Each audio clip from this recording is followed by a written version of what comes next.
Welcome back to the press box here at Duquesne Student Television. Joined as always by my partner, Brentaro and I'm Luke Henney. And gosh, this whole month, to me at least, just feels like Christmas morning.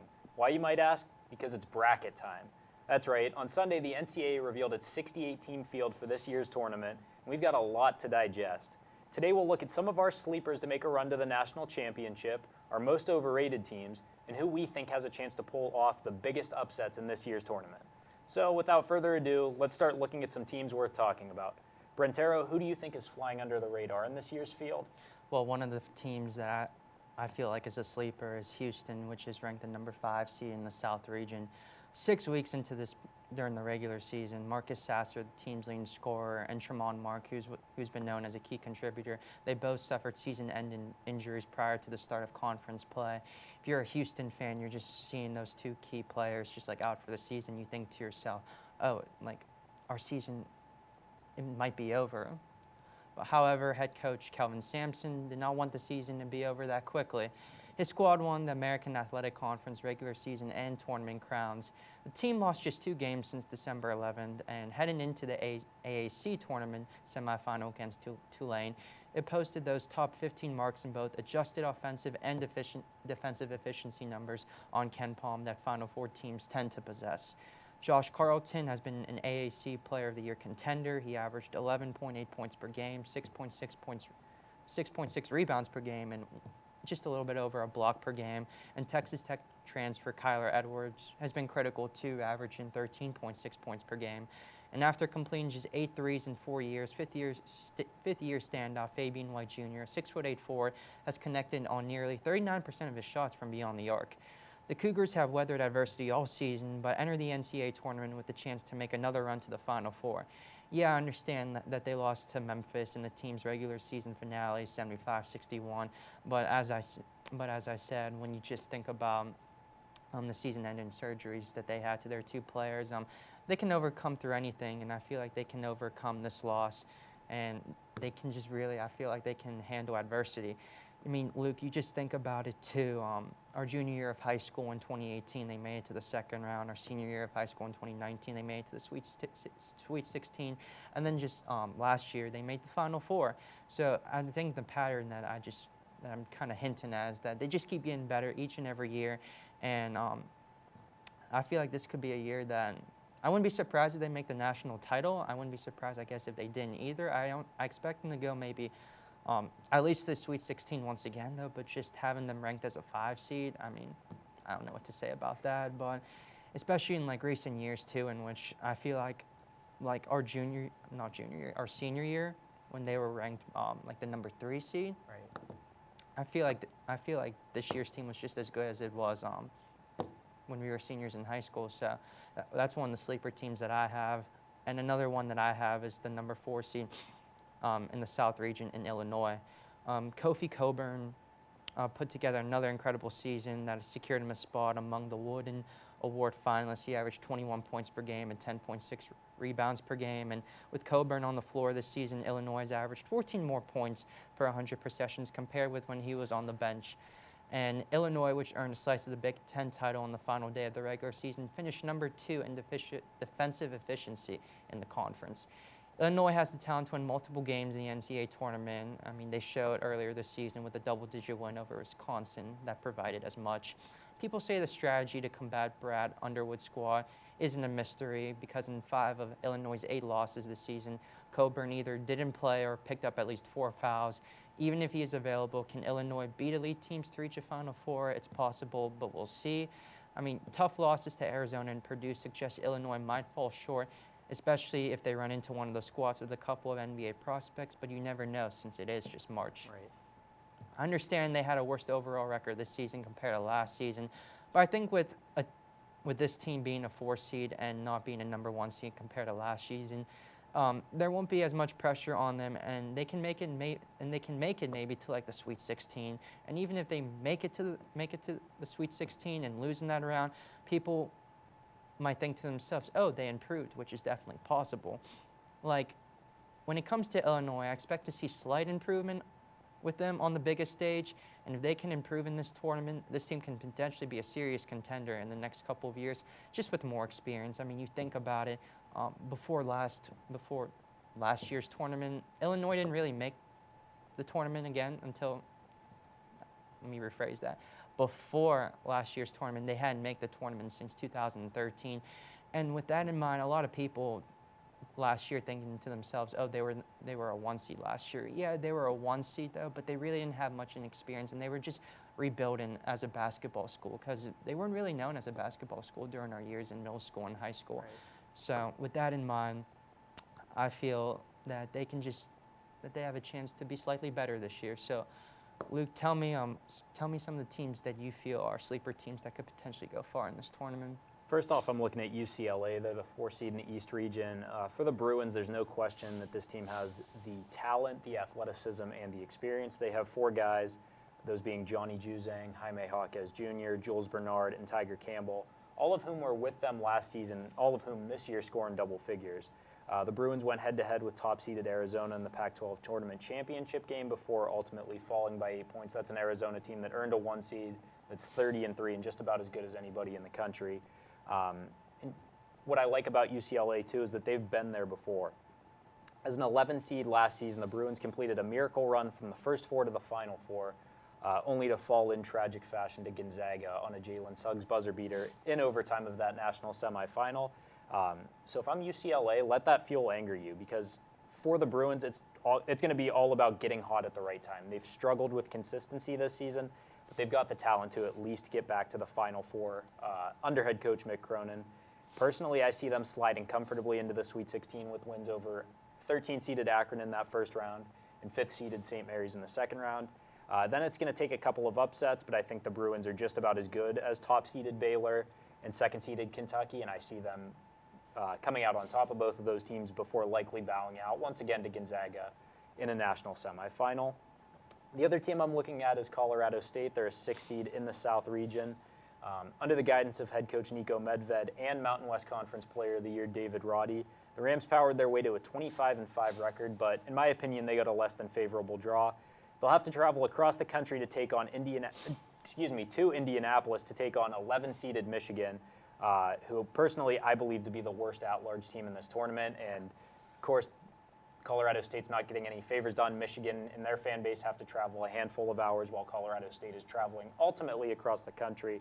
And I just saw on Twitter last night that they were having troubles getting their flight and getting their travel plans to Indianapolis. So I have no idea what's going on with that. That's just another obstacle that they're going to have to overcome. But personally, I don't see the Rams hicking up against the Wolverines. In that first round game, it's 3-seeded Tennessee that worries me. In the second round action, the Volunteers are one of the hottest teams in the country, but as you mentioned, March is made for upsets. That's what it's predicated on. I like to compare Tennessee to last year's Illinois team. You talked about them. They won the Big Ten tournament, much like Tennessee won the SEC tournament this year. Everyone thought they were getting hot at the right time. And in the case of Illinois, they bowed out to Loyola Chicago in the second round. I could very much see a similar scenario with Tennessee here. Because, as you said, it's all about running into an under-the-radar buzzsaw type team at the right or wrong time of the year, and I believe that Colorado State can be that under-the-radar team to Tennessee. If the Rams are able to get past both Michigan and Tennessee, they're likely going out to 2-seeded Villanova in the Sweet 16. But considering all the circumstances, having to travel across the country, having those uneven travel plans, facing powers like Michigan, Tennessee, and Villanova, I would consider that to be an impressive run. So now we've talked about who we think is under the radar. Who do we think, in your eyes at least, is over the radar? Who shouldn't be here? Well, one of the teams I feel like is overrated right now is Duke. They're the number 2 seed in the West Conference. If you ask any college basketball fan, if you tell them your team is number 2, they would be like, wow, like that's so good. Right. But Duke standards are a little bit higher compared to other basketball programs. Like, I'm not saying that Duke is going to lose in the first round. I don't think so at all. But I think people expect this team to make the Final Four or national championship, which I don't see because of the team's 2 most recent losses against UNC in the regular season finale, which was Krzyzewski's last game at home, and Virginia Tech in the ACC championship game. Excuse me. Krzyzewski in his final year. He's in his final year, and I feel that the players are pressured to win one more national title for him. This is March Madness. You might just think to yourself, well, Brentaro, like pressure is applied to every team, right? On this biggest stage. But when you think about other players on different teams, they want to go far in the tournament because a lot of people don't think that they're that good or they want to go and play in the NBA. Right. But just with the idea that other teams in the tournament, say like a Villanova or a Gonzaga or even a UCLA, players might think of the mindset of, oh yeah, all eyes are on me, and it depends on how I play because no matter what, my coach is probably going to keep his job the following season. But Duke's first 4 losses of the season were by 2 possessions or fewer, and losing by double digits in the team's 2 biggest games of the season, in my opinion, before the NCAA tournament. And that just doesn't make me comfortable knowing that they could potentially be playing a Gonzaga team in the Elite Eight. And involving sports, it sometimes just doesn't matter how many wins you get. If you don't win everything, if you don't win when everything's on the line, then it doesn't matter, since championships at the end of the day are really what determine greatness. And involving Duke, their mindset is not just having on a good winning percentage, it's all about championships. You can definitely ask their players, coaching staff, fans. It's all about the championships at the end of the day, involving them. So we'll see how they do in the tournament. I mean, hopefully they do well though, but now that we're playing on the biggest stage, we'll see if they can go deep, so we'll see. And another team that I feel like is overrated is Providence, which is the number 4 seed in the Midwest.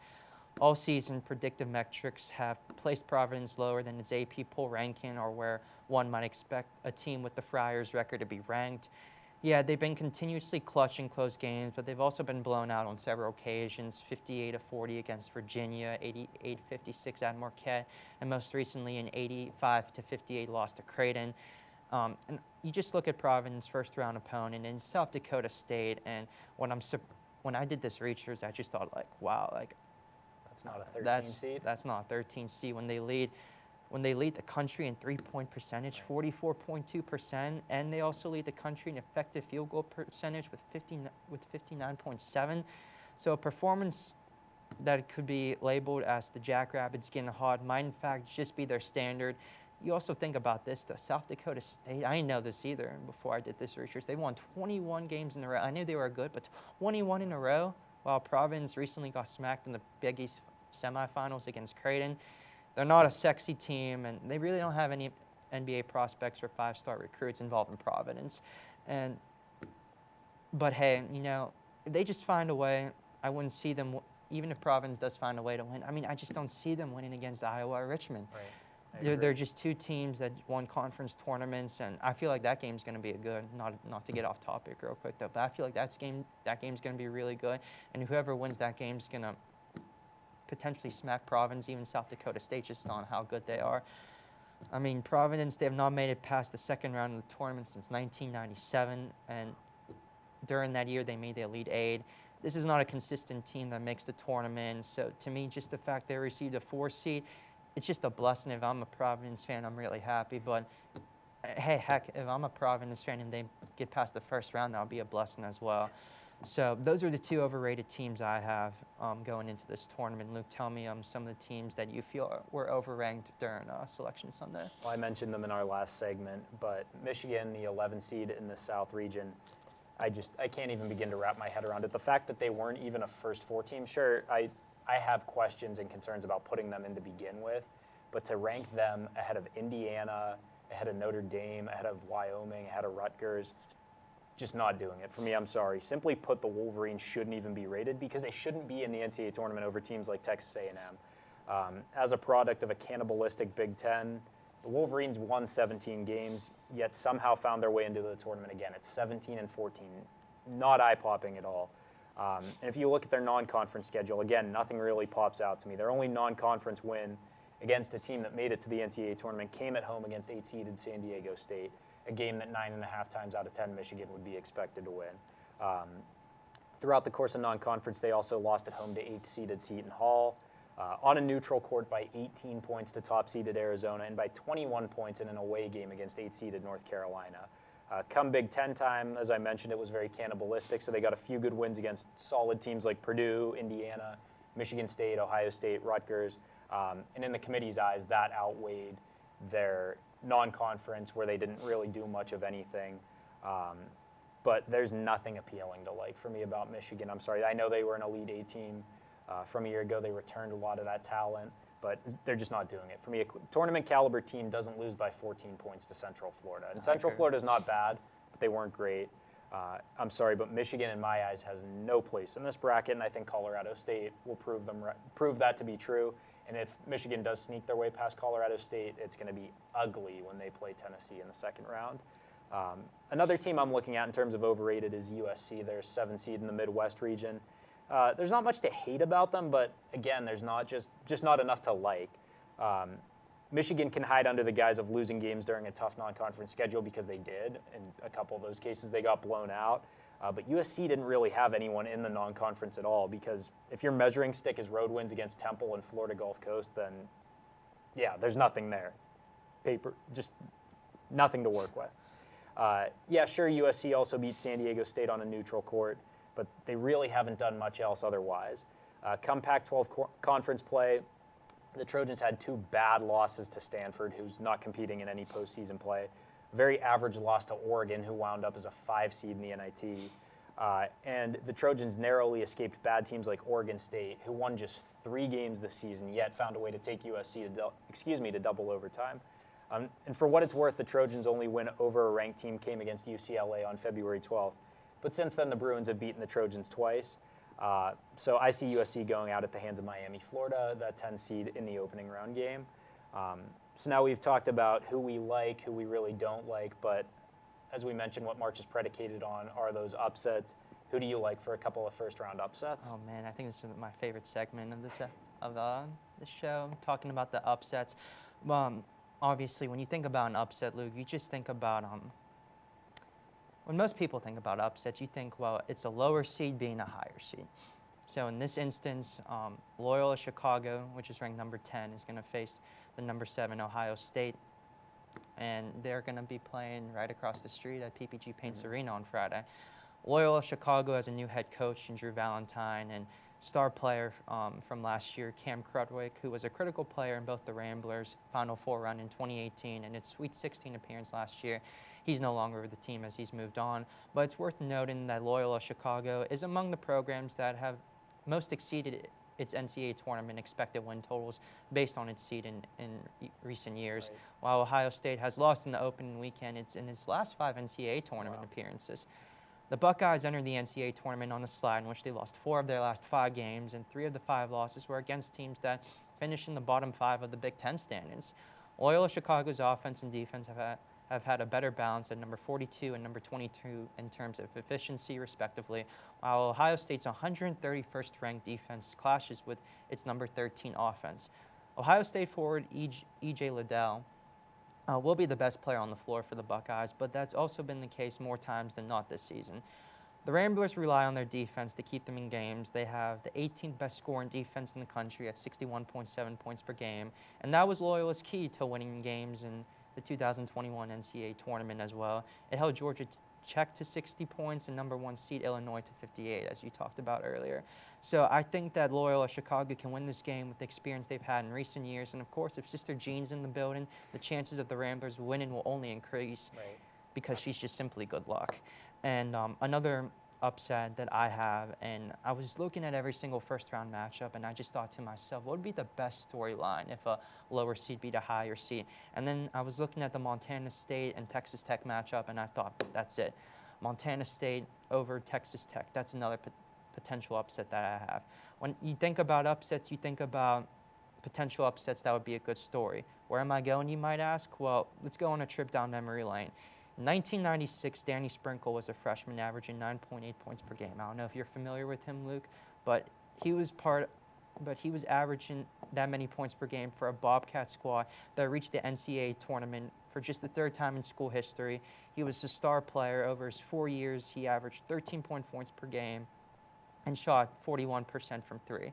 And this past Saturday, he led the Bobcats to their 4th NCAA tournament appearance by winning the Big Sky Tournament Championship as a head coach. The 87-66 win over Northern Colorado was the team's 6th consecutive victory, and Sprinkle has now secured his alma mater in NCAA tournament berth twice in his 3 years there. The first was to the 2020 tournament, which was canceled. But he was already a hero then, and now the coach who led a program that made 37% of its three-point attempts of the season is once again a legend.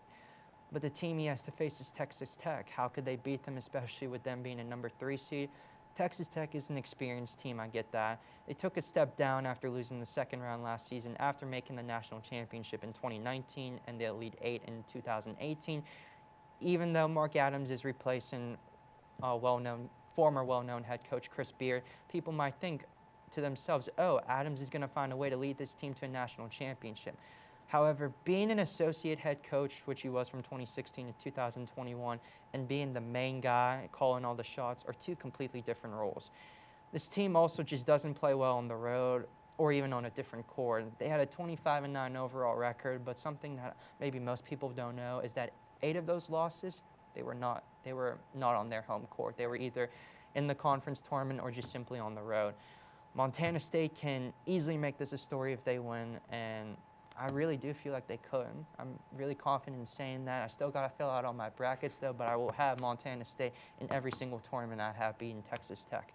So with that in mind, Luke, what are your potential upsets that you feel like could happen this upcoming weekend? I look across the street as well. I take a look at 12-seeded UAB over 5-seeded Houston because I believe the Cougars, you mentioned them in your last segment, the opening segment, they got an insanely tough draw here in that game that'll be played over at PPG Paints Arena. In the non-conference, the Blazers fought to the wire against marquee power programs like West Virginia and South Carolina, in addition to San Francisco, who's maybe not a power program, but they are an NCAA tournament team this year. The Blazers also knocked off St. Louis in a road game, an A-10 team. That's a good quality win. They won a road game against top-seeded North Texas during the Conference USA regular season. And in the CUSA tournament, UAB found itself down by 4 with 28 seconds left in double overtime of a semifinal against Middle Tennessee. Yet they found a way to come back, tie it, send it to triple overtime, and win it in triple overtime. Talk about resiliency. They would eventually go on to beat Louisiana Tech in the CUSA title game, get that automatic bid. We've got Jordan Jelly Walker, as he's known, scoring over 20 points a game, and they've got a coach in Andy Kennedy who's been to the NCAA tournament before with Ole Miss. It looks like it could be one of those classic 12-5 upsets that are talked about so often. Again, I feel bad for Houston because their resume does not warrant a 5 seed, and in addition, they get an insanely tough draw against a sneaky, stingy UAB team. Another upset I'm looking at is 10-seeded Davidson over 7-seeded Michigan State. Now, being that we're in Pittsburgh at Duquesne, I might have a little bit of an A-10 bias, but I love this matchup for the Wildcats. Davidson fell to Richmond in the A-10 tournament final on Sunday, but it's worth noting that they've not lost consecutive games since November 13th against San Francisco and November 18th against New Mexico State. Obviously, that's the first and second week of the season, and both of those teams are now also in the NCAA tournament, so not bad losses at all. On extremely short notice, which is what this time of year is about, you're going to be playing on maybe a day's rest. After Colorado State pulled out of a December 21st game against 10th-ranked Alabama because at that time COVID was running rampant, the Wildcats stepped in, traveled south, and beat the Crimson Tide, who were 10th ranked in the country at that time, before coming home to dismantle non-Division I Johnson & Wales by 42 points the next afternoon because that game was scheduled beforehand. So in less than 24 hours, they had 2 wins under their belt. Now, obviously, one of them was against a non-Division I team, but you win a game like that against Alabama on extremely short notice, that's enough to impress me. I've seen them play this year. Hunjung Lee, Foster Lawyer, they combined to score over 32 points a game, and Davidson just simply shoots it lights out from beyond the arc. Down this home stretch, Michigan State has been wildly inconsistent. They lost at Michigan, yet took Purdue down, lost at Ohio State, yet handled Maryland. I think they went up 18-0 to begin that game. Now, obviously, Maryland wasn't that great this year, but starting out a game 18-0 over the first 5 or 6 minutes is very impressive.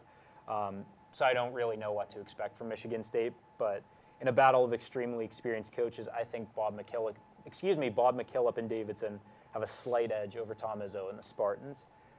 So before we wrap things up, we've talked about 3 different segments, but in the meantime, we never really hit on who we thought would win a national championship. So who do you think is taking it home this year? I think Gonzaga finally. Every year we're always saying it's going to be Gonzaga, but I'm going to say it once again this year. I feel like Gonzaga is going to win this tournament. They're a Division I powerhouse. They reached the national title game in 2 of the past 4 NCAA tournaments. over a 20-year span, they have produced 10 NBA first-round picks, and this year the team is led by 2 Wooden Award candidates in Drew Timme, who's averaged 17.5 points per game and 6 rebounds per game, and he was named West Coast Conference Player of the Year, and Chet Holmgren, who I really like too, even coming out of high school. He averaged 14.2 points per game, 9.6 rebounds per game, and 3.6 blocks per game. He's a 7'1" big-time player who's a projected top 3 pick in this summer's NBA draft. He won the league's Defensive Player of the Year award. He's made 41% of his three-point attempts this season.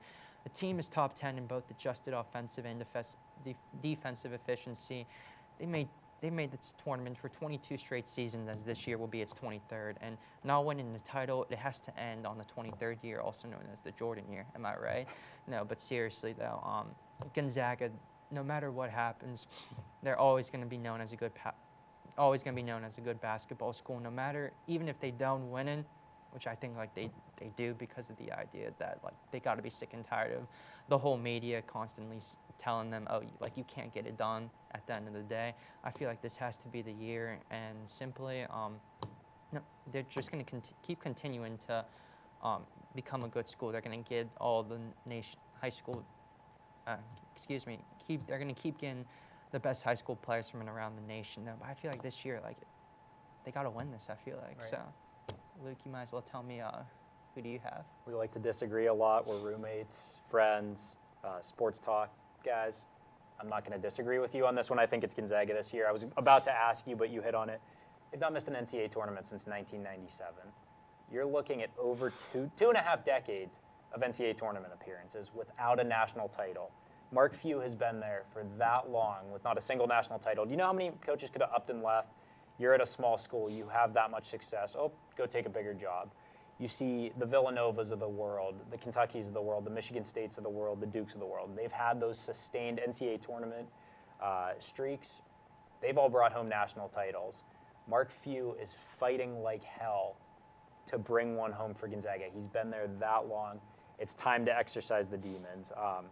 You mentioned Chet Holmgren, Drew Timme. They have so much depth. Andrew Nembhard, Rasheer Bolton, Julian Strother. There is just too much to like, and everyone's going to say, oh, play in a real conference.